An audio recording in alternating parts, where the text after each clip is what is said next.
Bomb blast হয়েছে, তবে আমার বাড়ির সামনে হয়নি, 14 নম্বর ওয়ার্ডে হয়েছে। দুজন খুব ইনজিওর্ড হয়েছে আর 7 জন হসপিটালে অ্যাডমিট হতে হয়েছিল। তারা এখনো 2জন হসপিটালেই আছে। তারা কি পার্টি কর্মী আপনার?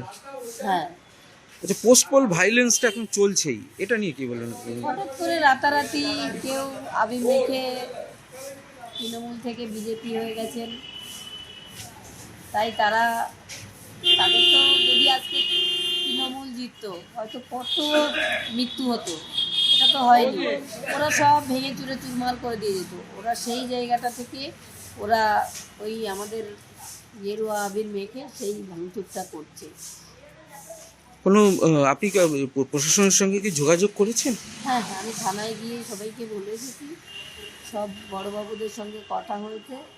যারা অপরাধী তাদের জন্য খোলা হাতে ওনারা অন্যায়কে অন্যায় বলে সেটা ওনারা ক্লাস করতে পারেন, সেটা আমি বলে এসেছি।